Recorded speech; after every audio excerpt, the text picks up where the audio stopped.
דקלה פנירי, אני מעצבת פנים לעסקים, מתמחה בעיצוב בתי עסק. הפרויקט הוא בעצם עיצוב משרדים של חברת סלברייט בתל אביב. החזון שלי לפרויקט הזה היה בעצם להפיח יותר חיים, שיהיה יותר צבעוניות ותחושה הרבה יותר נעימה לעובדים. כשניגשתי לעצב את חדר המנהל, בעצם רציתי להחליף את הריהוט לריהוט יותר מותאם, להכניס קיר אקוסטי שבעצם יכניס גם צורניות מעניינת וגם שישמור על האקוסטיקה בחלל.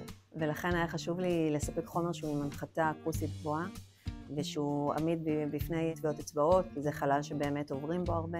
השתמשתי בקיר אקוסטי, PET, עם חירוצים מותאמים שאני הצבתי, וממש עשו חיתוכים לפי הסרטוטים שלי. שילבתי בחלל הזה גם צמחייה שיורדת מתקרת הרשת, שתוסיף לנו עוד חיות למקום.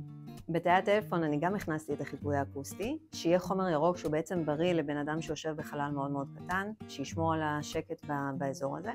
וגם שם הכנסתי את הצורניות והקפצתי בצבעים מיוחדים שיתנו הרבה יותר עניין למקום. כשניגשתי לעצב את אזור הקפיטריה, בעצם הצורך היה גם להגדיל את כמות הישיבה, להוסיף חלל עבודה לפקידת הקבלה, וגם לייצר שם משהו יותר מעניין ולפתור את בעיית האקוסטיקה. אז הוספתי שם מקומות ישיבה ויצרתי דלפק קבלה מעניין עם צבעוניות מיוחדת ואדום בצבע חמרה שהוא מתאים לצבעי המותג.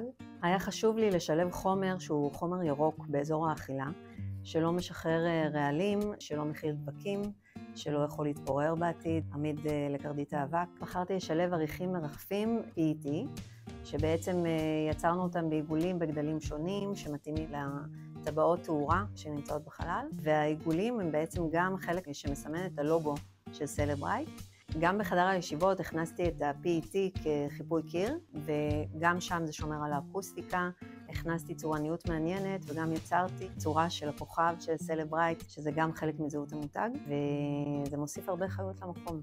כשהתבקשתי להכניס חיות במשרדים, מיד חשבתי על צמחייה, על טבע. השתמשתי בתקרה האקוסטית הקיימת. פירקנו עריכים מסוימים מתוך התקרה האקוסטית, והוספנו עריכי אקספנדד, שבעצם מתוכה הוספנו צמחייה מלאכותית, עם תחושה שבעצם זה נופל מהתקרה ומשתלשל לתוך החדר. בעיצובים שלי בבתי עסק מאוד חשוב לי להכניס את זהות המותג. הכנסנו אותו כאן גם בשילוב הגוונים וגם בצורניות, וזה יצר חלל מאוד מאוד הרמוני. שיתוף הפעולה עם מכט אפרים תרם לי מאוד בדיוק, במקצועיות ובהתאמה של כל נושא המידות והצורניות. ובסוף השיתוף פעולה זה גרם לזה שהעיצוב יצא בדיוק מה שתכננתי, איך שדמיינתי את זה, ככה זה יצא.